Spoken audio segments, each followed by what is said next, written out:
Paano ko ba sisimulan to, Day? Wala. Susuklay dito, Day.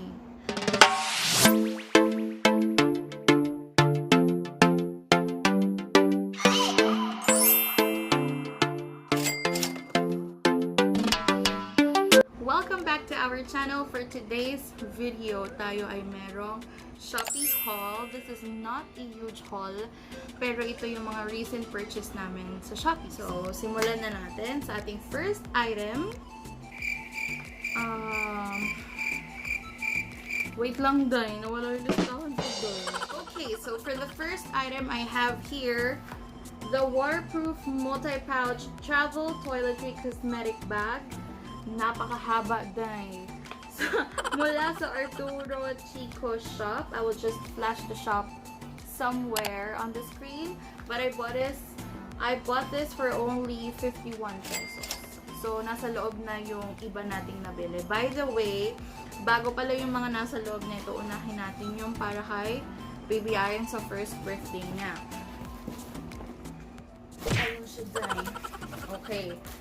So, ayun na nga. So, magpa-first birthday na si Ayan sa June 30. And as much as we wanted to celebrate, alam mo yun, yung typical first birthday party ng isang baby with all the friends, family, and other relatives, yun, bawal pa yung mass gathering. We are still in quarantine. GCQ nga tayo ngayon.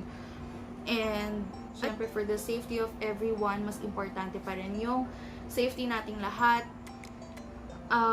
Nauwi kami sa desisyon na kahit malungkot man, pwede naman siguro bumawi on the second birthday. So, kami muna ni Jack yung gagawa ng kanyang DIY first birthday party. So, meaning all the decors, all the balloons, lahat ng i-display para sa kanyang first birthday. Kami muna ni Jack yung gagawa. So, ito yung mga items na nabili namin for her party. Well, dito lang naman sa bahay ha, pero we consider it as a party kasi it's a celebration for her 1 year of existence with us. So, ayun na nga. Dami kong kodaan, no?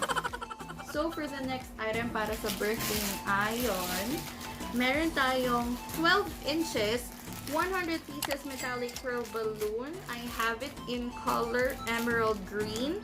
Meron din tayong apple green and gold.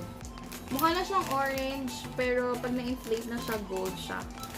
So, ayan. Each pack has 100 pieces and it only costs 110 pesos per pack. So, sulit na siya kasi 100 pieces na yung balloon. And kaya pala gantong colors yung napili namin because yung theme ni Ayan sa birthday niya ay forest theme. So, jungle, ganun. So, next item. Ang sugar, guys. Next item, meron tayo dito 5 inches metallic balloon white na 25 pieces. And this only costs 29 pesos each pack. And meron siyang 25 pieces. Next ay itong pahabang balloon. Ito yung long balloon, 25 pieces in the color lime green. So, this only costs... Kalimutan ko, hindi ko na lista. Ipa-flash ko na lang yung presyo nito. The next item that we have here ay ang paper steamer crepe rolls. Ito yung mga crepe paper. 12 pieces siya per pack. Hindi ko lang inasahan na medyo maliit siya. But I hope mahaba naman siya para makabawi naman, ano. So, each pack ay 60 pesos. I have it in emerald green and meron din tayong apple green. So, the next item is this 20 pieces balloon stick with, syempre, cup holder. Just in case lang na gusto nyo susok ng balloons sa mga walls or chairs, tables, we don't know yet, bahala na. Pero bumili tayo niyan. And this only cost 50 pesos. Next, we have the chrome balloon set with confetti. 9 pieces daw ang laman nito. As you can see, ganyan daw siya. I have it in the color dark green. So, this only costs 60 pesos. Itong balloon chain na 4 to 5 meters daw ang haba. It has 100 holes. So, dyan mo isushoot yung balloons to make the chain balloons. So, this only cost 25 pesos. Next, I have the balloon glue dots na 95 to 100 dots daw per pack, and this only cost 14 pesos para magdikit-dikit yung ating balloons kung gagawa man tayo ng balloon chain. And the next item is the curling ribbon metallic in the color emerald green. So 5 mm ang nipis niya, and ang haba niya is 10 meters according to the shop. So this only cost 16 pesos. Tapos meron silang freebie na natutuwa si Ayon kapag naririnig niya.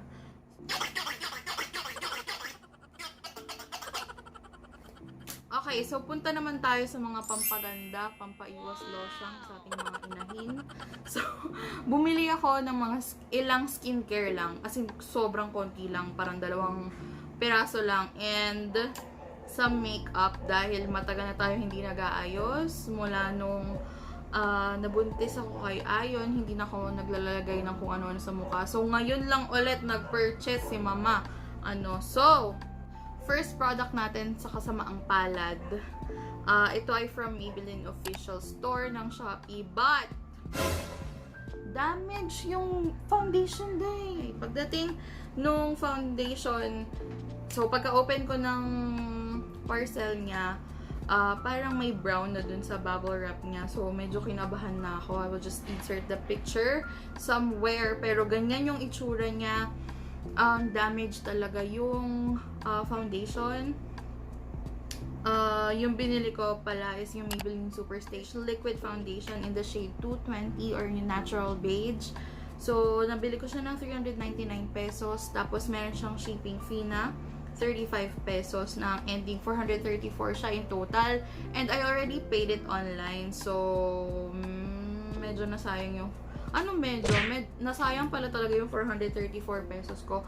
And yung refund takes time actually. Hindi naman siya basag, pero yung pump niya nahiwalay na siya dun sa glass.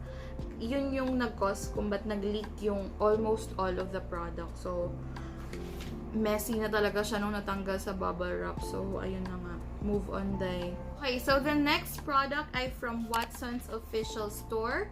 I have here the Lux Organics Skin Mattifying Mist na merong kasamang makeup blender. So, buksan natin. It only cost, wait lang, magkano ba to? It only cost 269 pesos.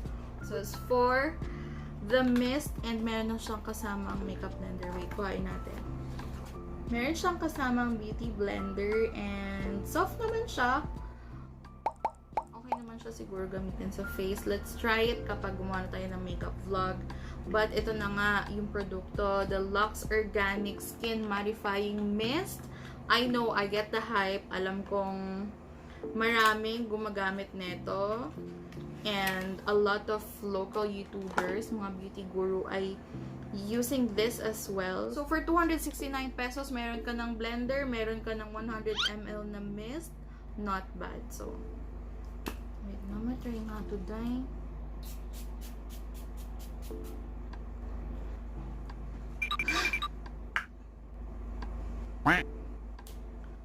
Moving on. The next product that we have here ay from Lux Organics. Ito ang kanilang castor oil for eyelash and brows. So, nabili ko siya ng 109 pesos. Actually, I've been using this for 2 nights na. Syempre, wala pang effect yun. But, the packaging looks like this. Ayan. Kailangan ko talagang makatry ng mga ganito dahil sobrang thin ng aking lashes and eyebrows. So, sorry ang kalat. So, next item that we have ay from Fresh Skin Lab. Ito yung kanilang Fresh Jeju Aloe Ice Lotion. And I bought it for only 199. I think ito naman ata talaga yung kanilang regular price for this product.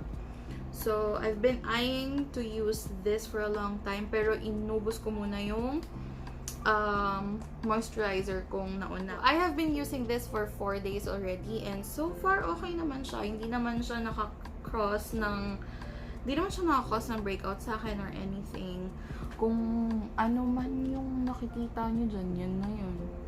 So, next item I have here ay itong Celitech Dermo Science Hydration Facial Wash. Each tube has 60 ml and each tube ay 89 pesos lang. So, murang-mura kaya bumili na ako ng dalawa. Nakita ko rin na maganda yung reviews about this product. So, that's one thing I really consider when buying product, lalo na sa face, kung gagamitin mo sa katawan mo. Pag maganda yung reviews, ibig sabihin, the product is effective. Diba? So the next product that we have here ay from RR Korean Shop 1. So, this is the SEM Cover Perfection Tip Concealer in the shade number 1 or clear beige. So, I've been seeing a lot of reviews about this one. Kahit si Ray Hermar ginagamit to. And ang friend ko na nag-recommend neto ay si Princess. Check out her channel as well. So, ayan. I'm looking forward to use this one kapag nag-makeup vlog na tayo. And next item is from Ever Bilena PH Dye. From Ever Bilena PH, I have here the EB Advanced Glow Out Highlighter. And I got the shade Strobe. So, ayan siya. And I bought it for 220 pesos. So, swipe natin. Ganito ba yung ginagawa ng mga beauty guru, makeup vlogger? Ayan.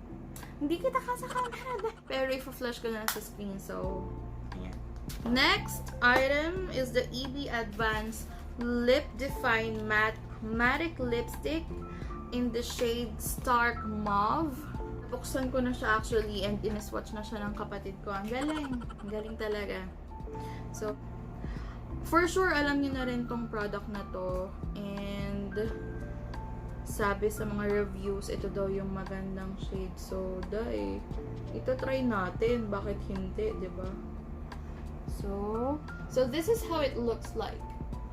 For the next item I have here, the Vice Cosmetics Aura Contour in the shade For Sure.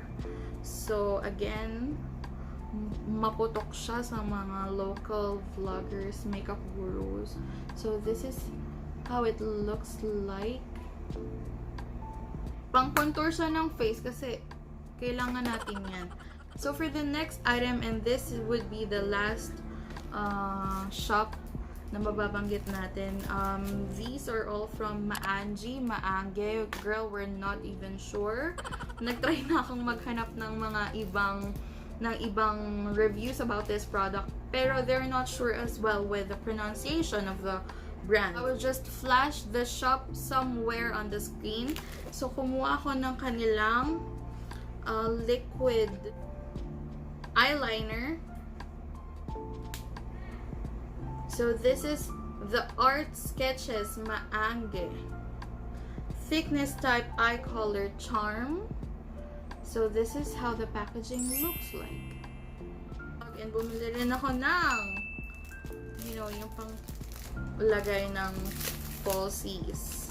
Kasi hindi rin ako talaga magaling maglagay ng falsies. So, kailangan natin ng tulong para maglagay ng dye. Ganon. I think this is 49 pesos. If I'm not mistaken, I will just flash the prices sa screen. So, the last item for this haul. So, ito yung kanilang brush set and according sa reviews, sobrang maganda yung brush. Soft yung bristles niya. And I can't wait to use this sa ating makeup vlog. Baka pwede natin gawa ng review. Who knows? We don't know. So, ayan. Nilinisan ko na yung mga brushes bago natin siya gamitin. And what I like about this brush set is each brush meron siyang naka-indicate kung for what use ba dapat siya. Like for this one, it's for a powder brush.